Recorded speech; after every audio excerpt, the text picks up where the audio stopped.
Welcome to the LightTwist Show, where we spotlight the most exciting builders and creators in virtual production, computer vision, and spatial computing. I'm Vikas Reddy, founder of LightTwist. And I'm Phil Nelson, the co-host with the co-most, the second banana who is second to none, your plus one and only. And our guest this week is an architect and a mixed reality creative director. I guess that makes him an ex-architect? Yeah, I guess so. We're excited to welcome Alex Coulombe to the show this week, CEO of Heavenue and creative director at Agile Lens. Immersive Design, an award-winning XR creative studio. That's right. We'll also hear about some of those incredible projects, including revamp of a beloved classic. But we've got something first. Isn't that true, Vikas? Yeah, that's right. Yeah, welcome Alex to the show. Great to have you on here. Thanks, Vikas. Thanks, Phil. Pleasure to be here. At LightTwist, we love to do first couple questions, rapid fire questions, just to get to know our guest really well. We also do a standard replicant check because you just never can be too careful these days, and so it's tough these days. Yeah, it's really it's unfortunate how tough it is to check who's a replicant or not, Phil. But we'll see. All right, Alex, are you ready for some rapid fire questions here? I'm so ready. So first up, what's in your pockets? In my pockets right now, there is a toothpick. We got one. It's the first guest to actually have something in their pockets. Incredible. What was the starting off with a bang? What was the last TV show you watched? The last TV show I watched was She-Hulk. She-Hulk, nice, awesome. If you were a cyborg, Alex, what would be your optimal machine to human ratio? I just want cyborg legs. Super legs is what I would call them. And I just want the ability to just jump like from my house to New York City in a single bound. That's all I need. Nice. Sort okay, of so that'd be maybe 30%, maybe. Yeah. Okay, so what was your first job? First job was cleaning dead fish out of a lake at a resort. Oh my God, that's amazing. That might be one of our better first jobs that we've heard on the show. Yes.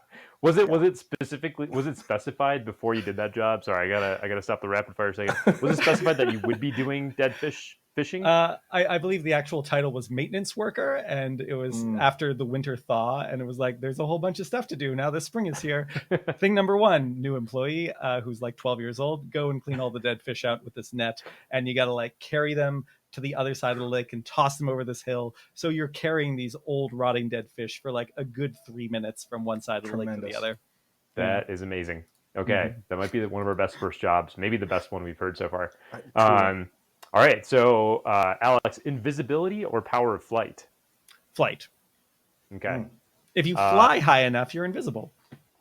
That's a good point. That's or low enough in the case of radar. Right. Yeah, low. Yeah. I played Grand Theft Is Auto. a hot dog a sandwich? No, not even close. Okay, not even close. All right. It's a burrito. All right. So here's the replicant check. Okay. All right. So you're in a desert, walking along in the sand, when all of a sudden you look down and see a tortoise. It's crawling toward you. You reach down and flip the tortoise on its back. The tortoise lays on its back, its belly baking in the hot sun, beating its legs, trying to turn itself over. But it can't, not without your help. But you're not helping. Why is that, Alex? Because I am 5 seconds away of dehydrating and dying myself, and I just can't quite muster the energy. Oh, interesting. I think that's a pass because a replicant wouldn't necessarily need water in that situation. Yeah, but I mean, if they were a clever replicant, they would say that. Now I'm wondering what a leprechaun is. It's kind of like a leprechaun or a leper that's also part robot. It's a leprechaun that shows a higher percentage of cyborg parts. Yes. That sounds pretty amazing. All right, so yeah, I mean, let's bring up the center screen here, and we're going to cut to the next segment. So we're going to talk about Alex's company and an amazing production they put on at the end of last year, and that's going to be on again this year. So Alex, can you tell me about tell us all about Heavenue? Yeah, Heavenue came about trying to solve a problem that my other company, Agile Lens, was having, which was that we were creating all of this really high-end XR content. And we found that there was a very low percentage of people that could actually run it without us having to consult on, like, here's the hardware you need to buy, here's how you're going to set it up.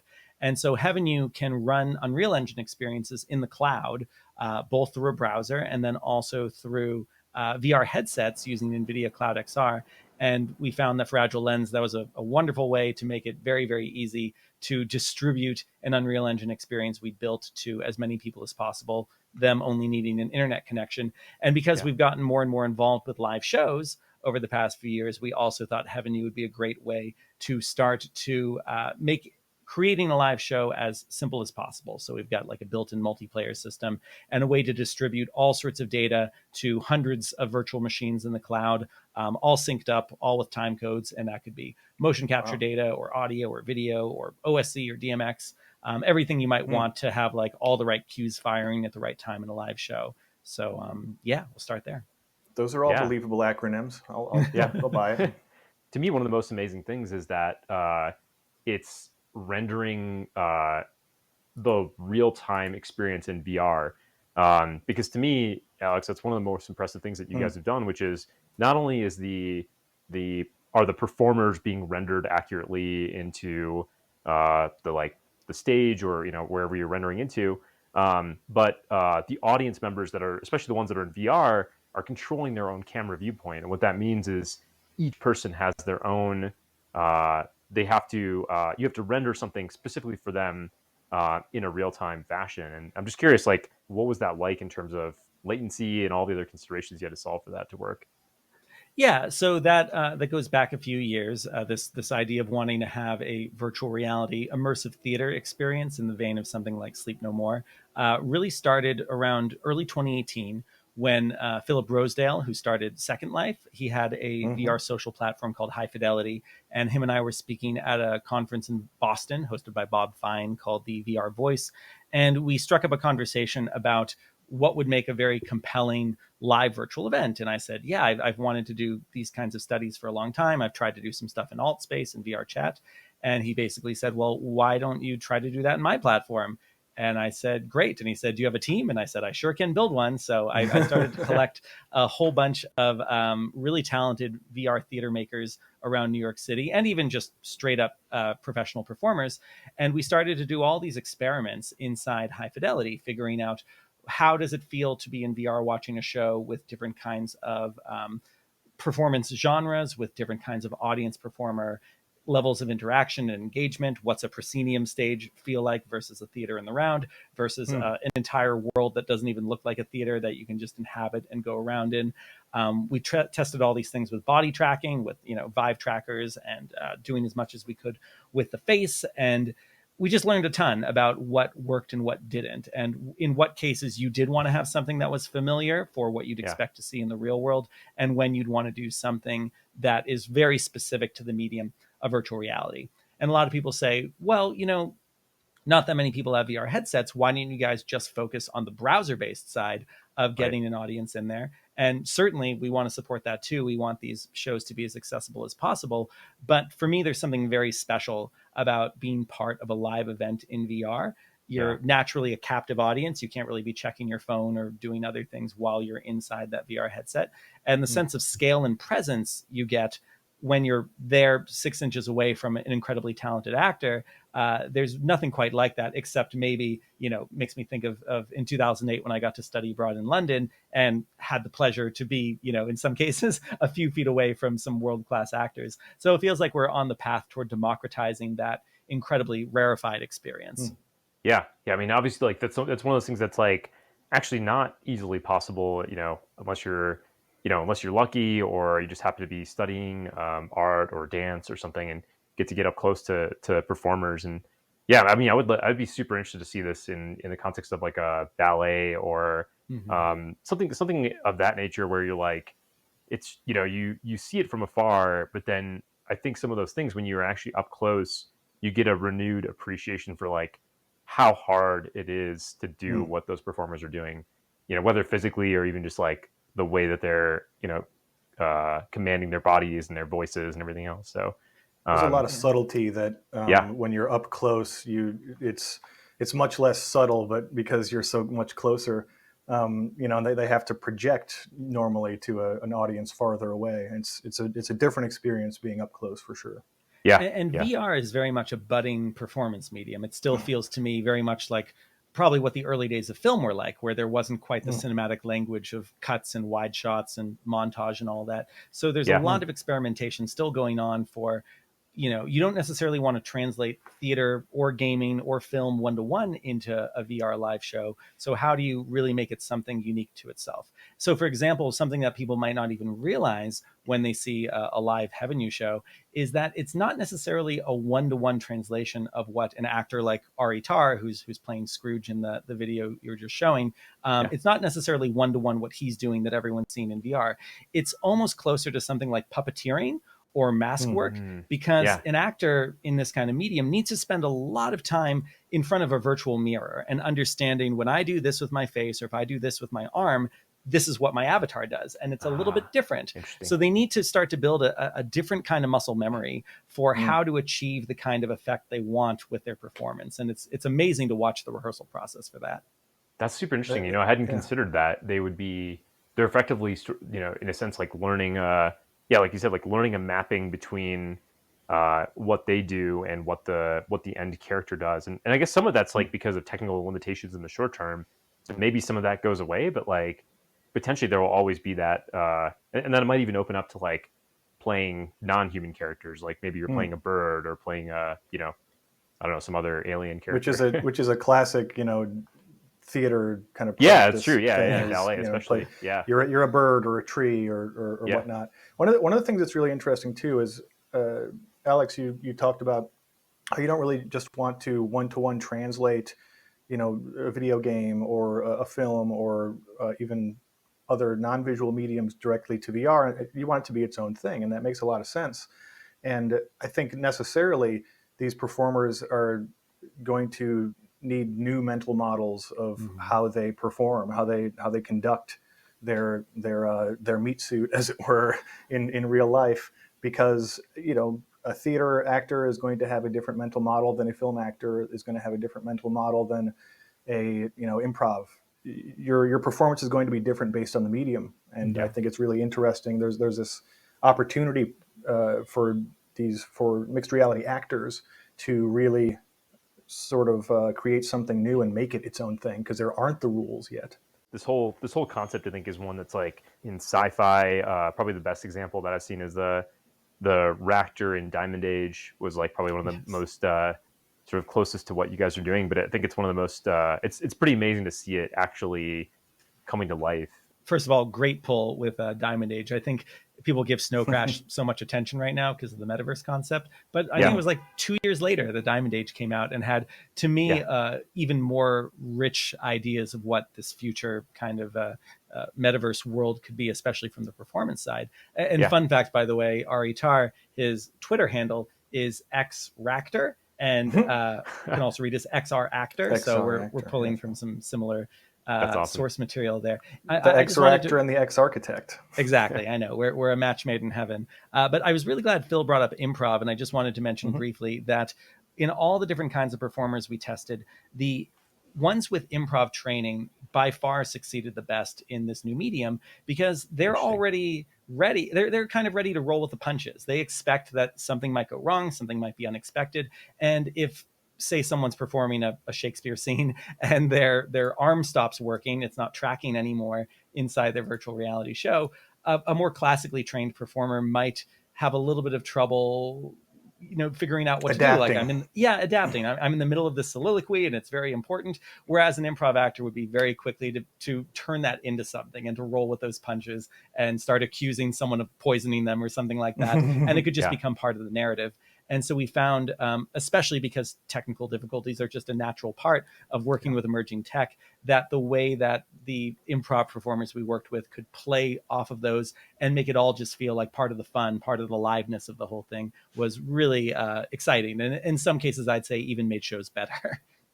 Yeah, definitely. The anything can happen aspect, that's part of why we tape this show live to tape, because you can never, we want that serendipity. We want fun things to happen that we didn't expect. Yeah. And I think that's part of the reason. Yeah, naturally, of course.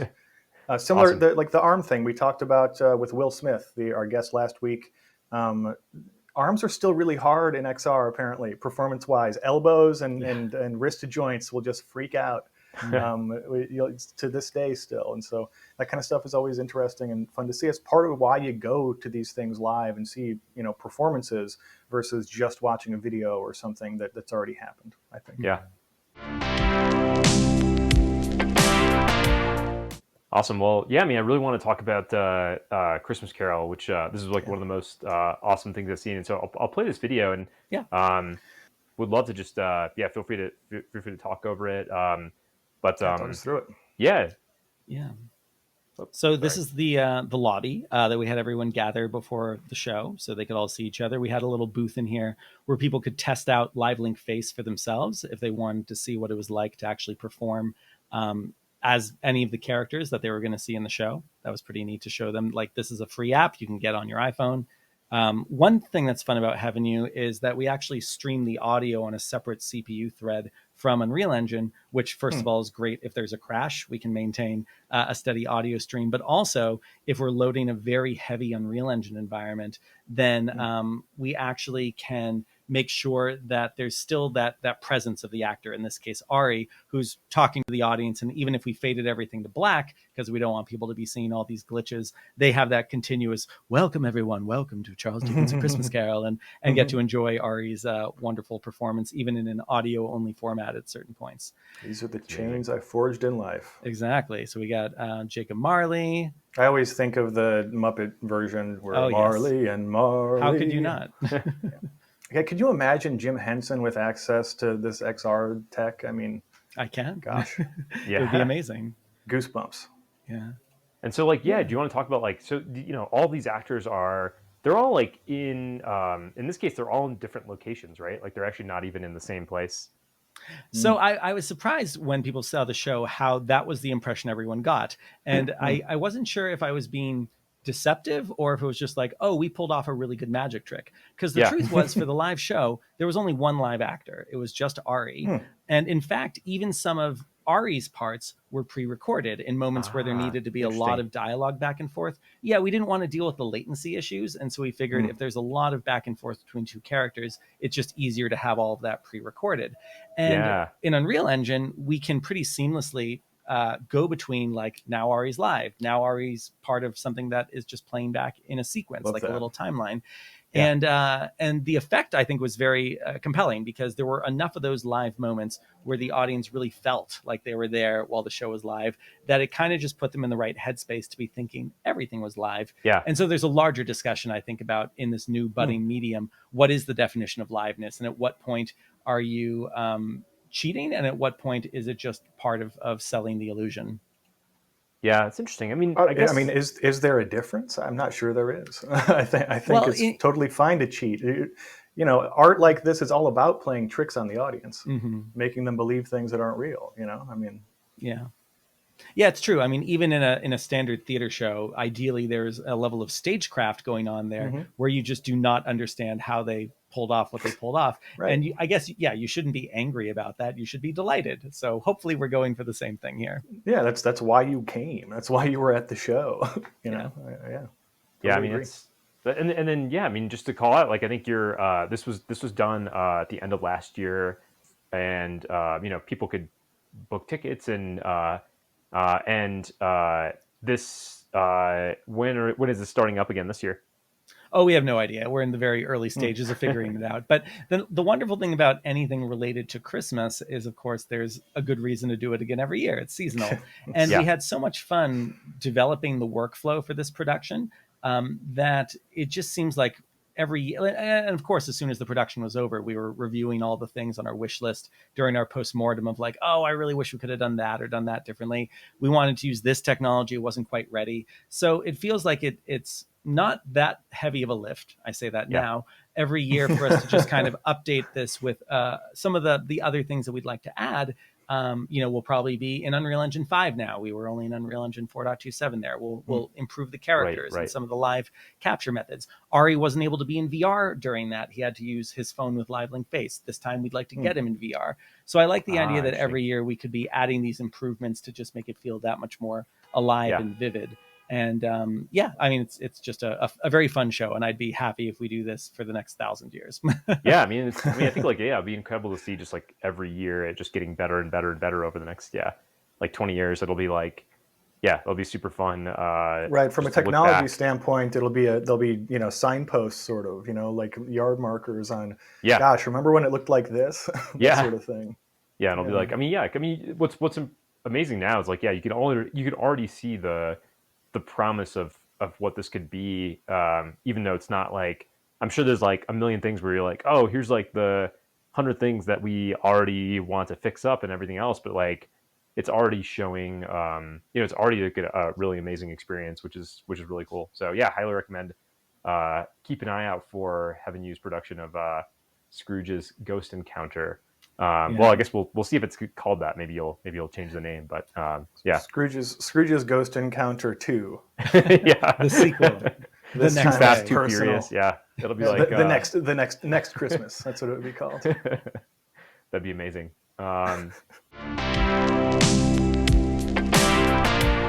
At the LightTwist Show, we'd like to talk about the past, present, and future of things like spatial computing and computer vision and VR. And so, yeah, just to talk a little bit about your past, Alex. You started. Your background is in business, architecture, drama. How did you get into this sort of combined world, and what led you to Agile Lens, and then how did you go from make the leap? I guess we talked a little bit about your leap from there to Heavenue, but how did you find yourself in this space? Yeah, it's funny because looking backward, it feels like a very obvious domino effect. But at the time, it all felt incredibly random and sporadic. Like it probably makes sense to start in high school, where I really loved doing theater in high school. And in my senior year, I was able to write and direct my own show, and just had way too much ambition for what that could possibly be. It was meant to be a 20-minute show. It was 45 minutes. The teachers were all very tolerant with all of my eccentricities. Wow, here. You really are a theater kid. I know. It ended up being a 45-minute quasi-musical with like band members and weird things using chain hoists and projection mapping and like 40 set changes and like way too much for my very first play. But what I was searching for there, which became kind of a thread in my life, was how could I use new tools and new technology to help express a creative vision. And early on, I was very focused on my creative vision. And then when I started to find that I was meeting a lot of people in college who are, better writers than me, better actors than me, et cetera, it really started to be exciting to me to figure out how I could help support their creative vision as well. And so we had a theater group in college at Syracuse, where I studied architecture and drama, called the Warehouse Architecture Theater. And it started out as this ragtag group of architecture students who really missed theater. And you can imagine our set designs were incredible. But then we were also trying to figure out, like, in our very limited time and limited budgets, like, how can we make these shows as exciting and interesting as possible? And we started to play with things like having more interactive components to the shows and reinterpreting scripts probably beyond what the playwright would have been comfortable with, frankly. And then by the time I had graduated, I was already feeling frustrated with the standard mode of expressing architectural design, where you have these abstracted orthographic drawings like plans and sections, and even like a perspective rendering. It's like, well, you don't really understand the context. It's a single static image. So I started to play with more interactive game engines towards the end of architecture school, trying to find a way to express more of the feeling of progressing through a piece of architecture, that sequence of like street and the facade, and then the foyer, and then deeper into the actual building. Because for me, architecture has always been about the movement and contrast of different spaces, which most of the mediums that architecture is expressed in don't use that very well. And my thesis was taking a theater and transforming it into this crazy kind of proto-immersive theater experience. And I used marker-based augmented reality in 2009 to express this. And I got very excited about the potential of AR to start to communicate ideas about architecture and movement and performance in a spatial way. So I thought that AR was going to be what I did at the architecture firms I started working for, and none of them were interested. I worked for some starchitects like Raphael Vignoli, and there was such an adhering to an older way of going about these design approaches that my desire to use all the latest and greatest tools and techniques and to do all this R&D were completely unwelcome. But fast forward a couple of years, and I started working for a company called Fisher Dax Associates Theater Planning and Design, which is this world-renowned theater architecture company. They do consulting on all the most incredible theaters around the world. And when I walked in there, it kind of felt like Willy Wonka's chocolate factory, where it's like normally an architecture firm has like floor samples and wall samples. And here they have like stage lift samples and all these theater chair samples. And I was like, I really like it here. And I had a blast. And of course, a bunch of traps for children to get caught in, obviously. Yeah. I mean, my kids would have loved that. Some of the days I had to take them to the office, it would have been great if they just like threw the floor and then had to find their way out. Right, turned into a giant blueberry. Exactly. Yeah, I think that would have been a blast. And I really loved designing theaters over there. But then I started working there in March of 2012. And pretty soon after that, I started to hear about the Oculus Rift Kickstarter. And immediately I was thinking like, well, geez, so much of my job already is to communicate design intent through renders and animations and sections and plans. And a lot of our meetings are still like us trying to convince people that, you know, we are a comfortable distance away from the stage, and know that railing is not too close to you, and know that head in front of you is not too close to you. These very spatial proximity kinds of ideas that immediately VR seemed like a natural solution for. So I got the VR headset, had to learn Unity and coding very quick because I thought it was going to be like I get the Rift and then I just drag my giant Revit files into VR and now they work. And of course it wasn't like that. So I had to learn very quickly game optimization and what are draw calls and how do we take these heavy models and make them work in Unity. And then felt very comfortable with this template I'd built after a few weeks that basically allowed us to take a theater we were working on and jump to any seat in the hall and see those sight lines. And by the time we reached the DK2, where there was motion tracking, you could actually like lean forward and actually get a sense of how it felt to be in different positions. And what if we move the chair 5 inches to the right? Oh, I have a better view between the two heads in front of me.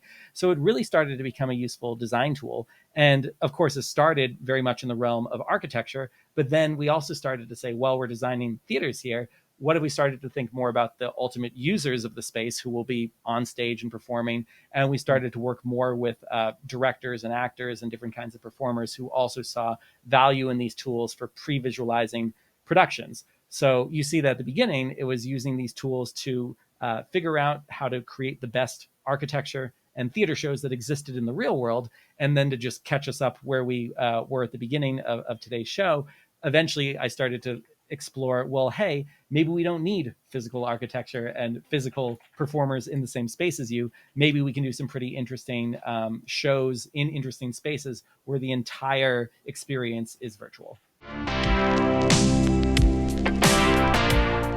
So you've been working on, I think, I'm actually curious if this is part of a project or just for fun, but this work with just getting Lumen and Nanite running in VR with like the latest Unreal Engine, which is I've been following that, it's pretty awesome to see like all the real time rendering, like all the real time lighting happening. You know, are you just exploring for the next wave of Heavenue? Is it just for fun? How's it been to like be in a scene like this? You just need to ponder your orb and just it got out of control. I've got to say, there's something so wonderfully ponderous about being in even a very simple room like this now, with just like a glowing orb slowly rolling across the room and illuminating it around you, and these real-time reflections. I would build a meditation app that's just based around these new concepts. But you could say I've always been a tinkerer, and I'm always someone who's trying to push the bleeding edge of what's possible. And over the past few years, I've developed a closer and closer relationship with Epic Games. I became an authorized instructor. I've done a lot of training and talks for them. I'll be at Unreal Fest talking about VR in a couple weeks in New Orleans. Cool. But nice. Lumen and Nanite are, for those who don't know, these incredible new tools for allowing real-time global illumination and reflections, and to have very, very complex geometry existing in your scene. I posted an update to that experience last night, where I've now added like a building from the Matrix City sample with, you know, billions and billions of polygons, and that's running in VR too. So there's a number of reasons that's exciting. First of all, it starts to take the burden off of a team who has a creative vision to actually Just be artistic. Just create the thing you want to create. Don't worry about draw calls and optimization and all these other things that you have to learn to be a game designer, but you wouldn't necessarily need to learn to be an architect or a theater maker. So the idea that we can now start to bring that into a VR experience and just have those other tools in our toolbox is very exciting to me. So I'm always looking at the ways to push Unreal Engine to its max, including the live theater stuff we're doing, which I should mention mostly is based out of tools that were created for virtual production and film, and some of the kind of stuff we're doing right now where there might be a bit of a post-process cleanup later. So we're trying to figure out, like, okay, we're not going to clean up this motion capture data. It needs to work live in the moment with an audience. What can we do in the moment to add maybe, 10 milliseconds of latency and then improve that data as it's coming through? So I've really enjoyed adapting these pipelines that were built for other industries. And yeah, I've taken things from architecture, from film, from video games, from virtual production, and found a lot of exciting ways to use this in our new Ractive world that we're developing. Extremely cool. I mean, the future is very bright for pondering orbs in VR, I feel. Yes, a very bright lumen-based future. Looking forward to it. Speaking back more about Unreal Engine, you recently started an Unreal Engine podcast. You want to tell us a little bit more about that? Yeah, this came from my friend Jacob Feldman, who also is an Unreal Engine authorized instructor. So we started to get to know each other, actually first through his company, CoreWeave, which is a cloud provider, and Heavenue is based on them. But we are such geeks about new tech and Unreal Engine in particular. And eventually he brought up to me, he's like, why can't we just have this conversation in a more regular, structured way? It's like, oh, like a podcast? Yeah, like a podcast. And it's like, okay, I guess if we just record our conversations about cool things happening in Unreal Engine, that might be kind of interesting. Though the thing that surprised us the most was we searched through like iTunes archives and all sorts of things. We couldn't find any podcast that was created solely for the purpose of talking about Unreal Engine. Like there's even people who work at Unreal Engine, like Mark Petit, who has a podcast that's called Enter the Metaverse, and it's not just about Unreal Engine. And then Unreal Engine has a thing called The Pulse, which is more of a video show, but there really isn't anything where it's just two people talking about Unreal Engine. So it feels like this should have been created 15 years ago. And we've done 2 episodes. The second one just launched this morning, but we're having a lot of fun with it. Yeah, well, and that's really interesting. And I mean, of course, you had to start a podcast soon because as a middle-aged man, by government mandate, if you didn't have at least one podcast soon, they were just going to assign you one. That's true. And so it's good that you got to pick because a lot of folks don't. Yeah, they end up talking about how do you think I ended up fixtures. Here? Exactly. When I woke up, I was here. So do we want to move on to the future? Yeah, let's talk about the future. As Criswell, as the great old TV and prognosticator Criswell would say, all of us are interested in the future because that is where you and I will spend the rest of our lives. It's very good. It's true. And so, I think like one thing I'm super fascinated by is, and you've got one of the best, best views on this, given that you're working in the space, is how do you see live performances just evolving over the next 5 to 10 years? Like if you were to project forward and kind of roll forward from where we are now, with new things that you're, kind of aware of coming out in the horizon, like, do you think we'll go to a place where things are more and more virtual, like a mix of things? What new experiences will be possible? Just curious to hear your take on like how things evolve over the next couple of years. Yeah, every medium has its pros and cons, and my hope is that we can get to a point where it's very straightforward to have a single narrative that, like light through a prism, can take many forms and be reachable to different people at different levels. Like VR, I think for the immediate future is still going to remain something of a premium or a VIP tier of experience. So that's why I would hesitate to ever create something that could only be experienced in VR. But I do always want to have VR be an option because in most experiences, what I'm building, especially on the theater side, that's the best place to have it. That being said, I like the idea of cloud computing continuing to become less expensive, people getting better and more stable internet, which then makes there to be less and less of a burden and less friction for people having to have a complicated, tethered, Steam VR based setup at home that could crash at any moment. I want to get to that point where someone can pop on a VR headset or use their phone or use their Tilt 5, their Apple AR glasses, whatever it's going to be, Shout and out to Tilt experience 5. a show. Tilt 5 is a great company. We could talk about them for a whole hour. We got to get somebody from Tilt 5 on here one of these times. I bet you could get Jerry. Yeah. I think Jerry would be happy to be here. Yeah, it's Jerry's a tough woman to get a hold of these days. They're busy, doing a lot of stuff over there. But yeah, congrats again to Tilt 5 on shipping. Sorry to interrupt you there. Love me some Tilt 5. I've got 3 of them now, and it's very fun to imagine, for example, that like in a VR headset, for example, we might do a Heavenue show where, like Christmas Carol, we actually scaled all the actors up. So there's this larger than life quality to them, and you really get to feel all the nuances of what they're doing. And for something like Tilt 5, I'd love to go in the opposite direction and be able to say the whole event is happening right here on your coffee table. The characters are about yay big. And if you've got 3 headsets like I do, like my wife and one of my kids, maybe they'll share, we could all be looking at the same experience at the same time in this in-person shared social AR event, which is different from VR, which is more private and just for you, which is different from being in the physical theater. So let me give you my quick thought on like what I could imagine an ideal show for me to be involved with in, say, 5 years is imagine an LED wall stage. And that LED wall is for all intents and purposes serving as a big chunk of the scenic design. And for anyone who hasn't seen any of the leaked videos from the Bourne Stuntacular, which is a stunt show down in Universal Studios, it's a great example of stagecraft and theater being used with LED walls in a live context. So something like that, where there's a physical stage, there's an audience, there is, let's say, an Unreal Engine environment that is populating those walls, and you have performers on that stage. Now imagine that those performers are being tracked through markerless mocap or volumetric streaming, and that Unreal Engine environment is also up in the cloud and across thousands of virtual machines that now make that live show that's happening in the moment at that LED wall volume to be able to be experienced by people all around the world on their phones, in a VR headset, in AR, whatever kind of device you have. If it can connect to the internet, you have a way of accessing that live show. That becomes very exciting to me. Yeah, that's really interesting. And I think there's also, each of those individual ways of participating in or viewing the content have their own strengths and weaknesses as well. And as a creator, what's really interesting is you could tell the same story with different cameras based on if they're watching on their phone or if they're watching in a headset, et cetera, which is something that doesn't really happen today and is now much, much more feasible because the costs are down and the tech is there and good. And have you seen many projects that do this, sort of adapt the camera to the way that it's being watched? Yeah, I mean, there is some simple AI I've seen with different camera systems. So if one of the ways you're going to let people see the show would be maybe like a cinematic live stream where you cut between cameras, like The Wave does this with concerts.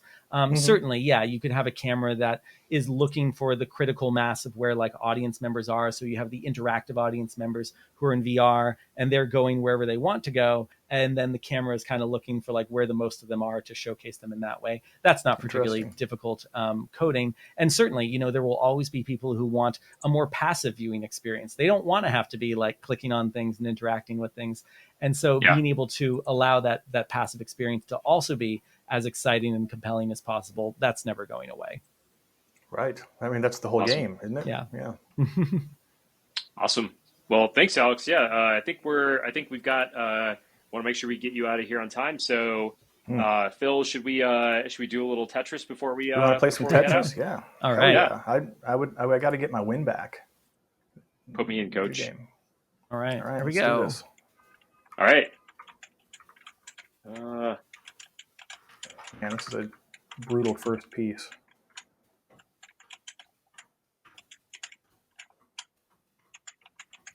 All right. Let's see here.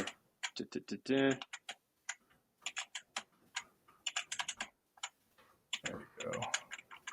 All right. Come on. Oof. Yeah, this is. All right, it's getting better here.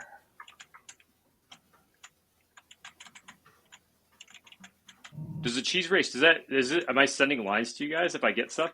Is that what it is? I can't remember how this one. I can't remember how that works now. Like it's It's interesting. I just saw somebody, something added to mine. Some kind of line. Then disappeared. Yeah, I sent you mine, I think. Oh, nice. So weird.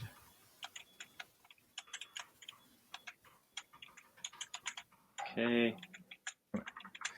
Yeah, so if you'll notice on the bottom there, it'll turn red when it's about to send you a line. Oh, I think what you're supposed to do is, if you clear that line, it'll be like you don't have to deal with the thing. Oh boy. Okay, it's getting a little crazy here. Yeah. I've played other Tetris things where the up arrow actually sends it down, so my up and down are kind of reversed at the moment. That happened to me at the beginning here as well. Oh yeah, I've seen that too. Yeah, where it, like, that drops you, and then the arrow keys are like, yeah. There we go. No. Told you, gotta get my win back. Uh-oh, I'm getting close to the top here. Oh crap. Oh.